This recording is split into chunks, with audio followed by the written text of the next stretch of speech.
I'm Corinita with Illexotic, and this is Mental Health Monday.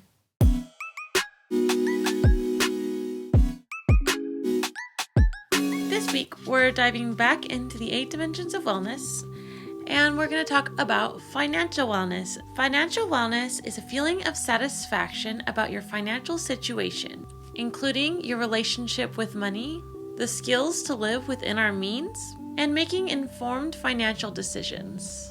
When our financial wellness is doing well, we don't feel afraid of money.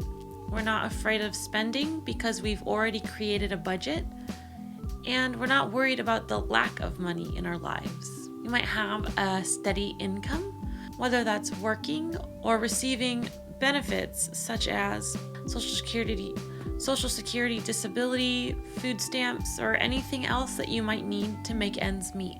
And if we're doing well, you might have a good idea of needs versus wants. If you're looking for ways to improve your financial wellness, you can try cooking at home instead of dining out. You can try buying in bulk. For example, I like every now and then to go to 7-Eleven to get a treat.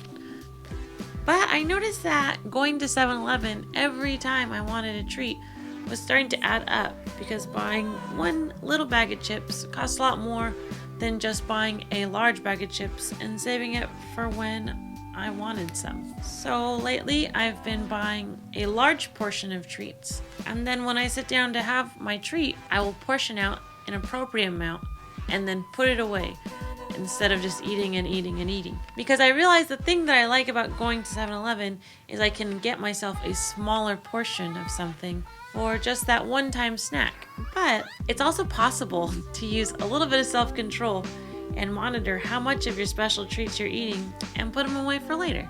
Something else you can do to improve your financial wellness is to spend a month tracking your spending habits. There's a lot of phone apps you can use to track your spending habits, including your banking app. You can either look at your paper statement at the end of the month, or many banks actually have apps and you can just download them onto your phone and you can pull it up in real time and see what you've been spending your money on. Another option is to keep like a checkbook where you can balance and see what you've spent money on what and where.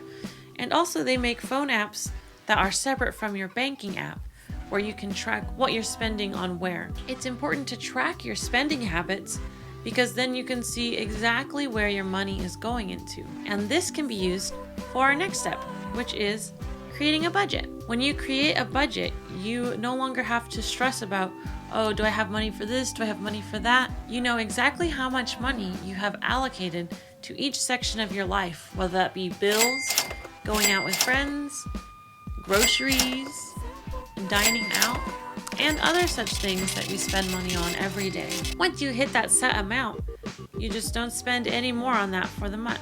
Another thing you can do is have a savings account. Put away a little bit of money every month, and you'll eventually see it grow.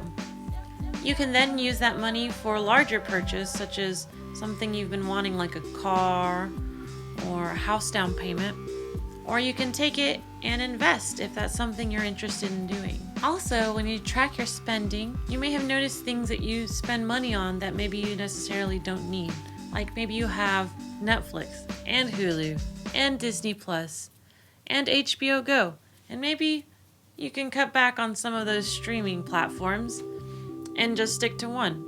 Or get rid of all of them. Who knows, maybe you're not watching any TV. But tracking your spending can give you a good opportunity to see what sorts of expenses that you can cut from your life because you're actually not using them and you're kind of just throwing away money every month. You can pay down debt. If you open up a credit line and make a large purchase, it's best to find some sort of credit card or offer where there's no interest for a year or two, which is pretty common for a lot of cards. If there is interest, you want to pay it off as soon as possible, so you pay the least amount of interest as possible. If you don't know what interest is, it's an extra percent that the credit company is taking from you.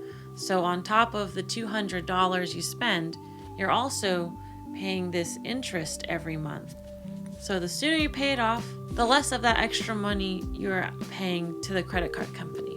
Which also goes to say, if you have credit cards, don't just spend wildly because you can. You actually don't have that money. And when you spend money that you're going to make in the future before you've made it, it can really dwindle your paychecks quickly as soon as they come in and they go straight to the credit card payments.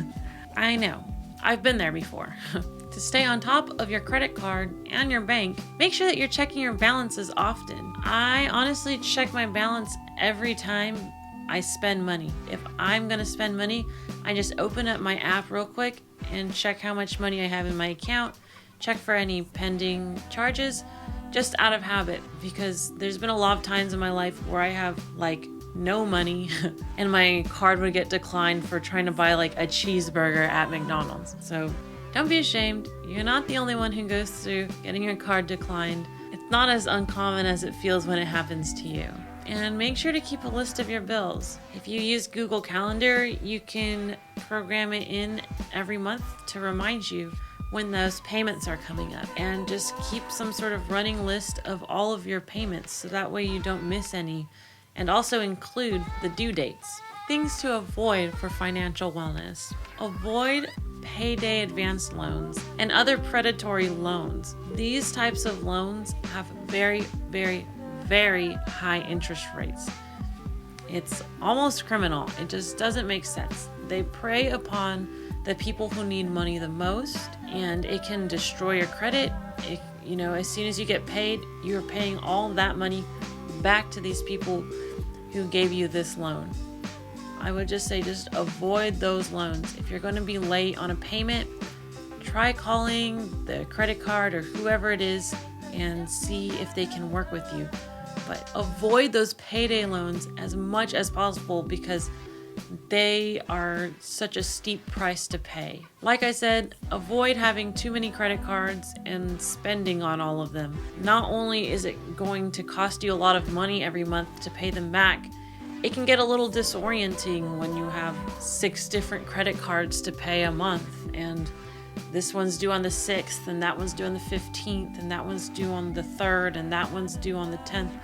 And you could end up missing a payment. And you could also end up having no money after paying your monthly card payments, which can result in you missing your rent payment, missing your car payment, all things like that. If you don't need it, don't buy it with a credit card. Keep the credit cards for emergencies, or if you're building credit, make sure you're only spending as much money as you have. Avoid running your accounts down to zero in your checking account or your savings account. Sometimes I'll have like literally nothing in an account and I'm like, I'll be okay until I get paid. And then some random payment comes through that I didn't think about, and then boom, I'm overdrawn. And then on top of having no money, I now owe $30 in overdraft fees. And that is a predicament to get into because then you don't have money to pay these overdraft fees. And within a few more days, you have accrued yet another $30 overdraft fee. And that is not fun. I can tell you from experience.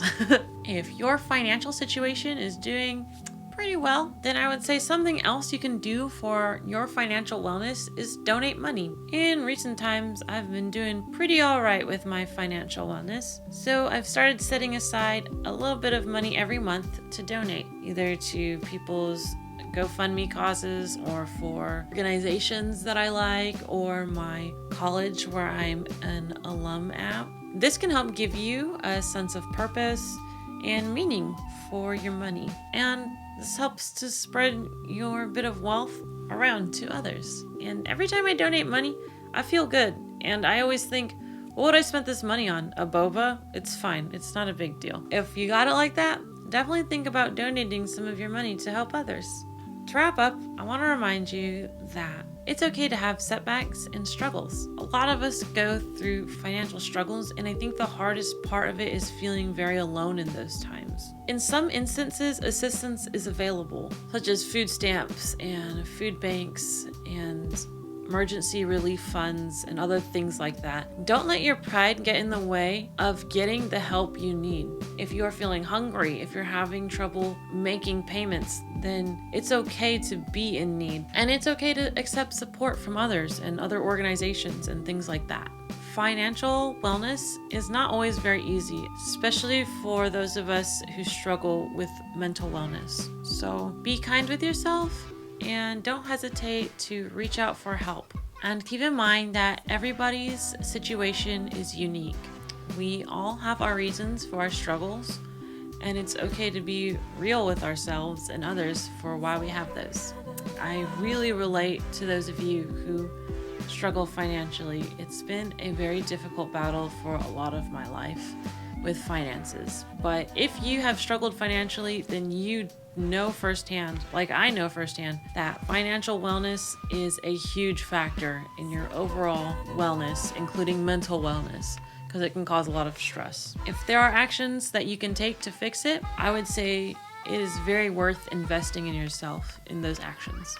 That's all for Mental Health Monday today. Please give this video a like and subscribe, and stay tuned for our next Mental Health Monday video. Love you!